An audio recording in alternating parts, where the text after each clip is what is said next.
Halo semuanya, perkenalkan nama saya Rutvidia Siregar dengan NIM 11S22050 dari Prodi S1 Informatika. Pada kesempatan kali ini saya akan melakukan demo sebagai salah satu bentuk tugas praktikum yang ketujuh mata kuliah pemrograman berorientasi objek. Jadi di sini ada beberapa aturan video demo. Yang pertama, kita disuruh menjalankan aplikasi melalui kelas app_nim.java. Nah, pertama kita ubah dulu main kelasnya. Kita ubah menjadi app_11S22050, kemudian kita oke. Nah, lanjut kita jalankan programnya.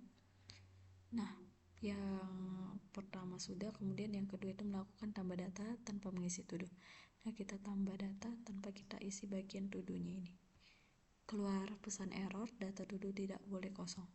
Kemudian kita lanjut melakukan tambah data dengan tuduh kecil dari 6. Jadi tuduh kecil dari 6, misalnya kita bikin A, ini kan berarti 1 karakter doang, 1 kan lebih kecil dari 6. Kita tambah, keluar pesan error yaitu panjang karakter tuduh minimal 6. Kemudian kita disuruh melakukan 3 tambah data baru dengan data tuduh yang valid. Nah, misalnya belajar PBO, kita tambah belajar Propstat, kemudian kita lanjut mengerjakan tugas misalnya. Nah, berhasil ya. Kemudian melakukan tambah data dengan data tuduh yang telah tersedia pada tabel. Nah, jadi di sini ada belajar PBO. Kita mencoba menambahkan belajar PBO lagi.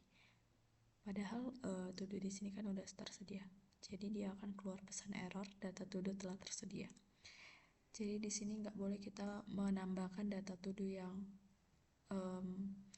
double. Kemudian mengubah data dengan tidak memilih data tuduh pada tabel. Nah, kita mau mengubah data tapi kita nggak ada milih salah satu dari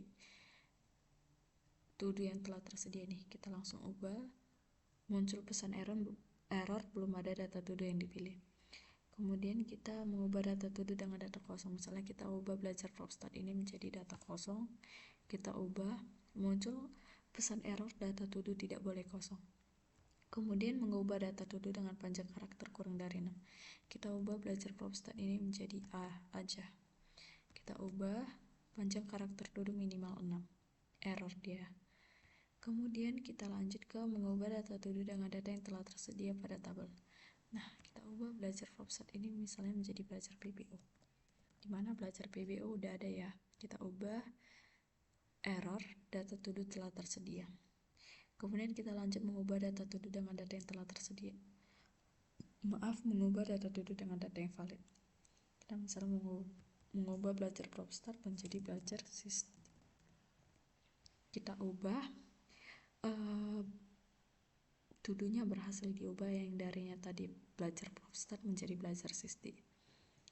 Kemudian menghapus data tuduh dengan tidak memilih data tuduh pada tabel. Kita mau menghapus tapi kita nggak milih salah satu tuduh dari tabel ini. Kita hapus, muncul pesan error belum ada data tuduh yang dipilih. Kemudian menghapus data tuduh dengan tindakan yang valid. Misalnya kita hapus mengerjakan tuduh. Kita menghapus tuduh mengerjakan tugas ini. Kita hapus. Nah, menjadi sisa 2 ya. Kemudian mengurutkan data tabel secara descending. Kita urutkan berarti dari Z ke A. Nah, jadi nanti hasilnya itu berarti belajar SISTI dulu baru belajar PBO. Hasilnya benar ya. Kemudian kalau mengurutkan data tabel secara ascending berarti kebalikannya. Itu belajar PBO dulu baru belajar SISTI. Kemudian kita melakukan pencarian pada tabel termasuk hasil pencarian. Nah, kita mencoba mencari belajar. Nah, di sini belajar itu ada 2 hasil, yaitu belajar PBO dan belajar SISTI. Kemudian kita disuruh mengurutkan hasil pencarian secara descending. Kita urutkan, berarti belajar SISTI baru belajar PBO. Nah, kemudian kita disuruh melakukan riset data tabel. Nah, jadi nanti tampilan tabelnya seperti semula, dimana tadi sebelum kita melakukan pencarian, berarti nanti tuduh kita menjadi 3 kembali. Kita riset, hasilnya jadi belajar PBO, belajar SISTI, dan mengerjakan tugas. Mungkin sekian dulu hasil presentasi dari saya. Jika ada kesalahan dalam pengucapan, pengetikan, saya minta maaf. Sekian dari saya, terima kasih.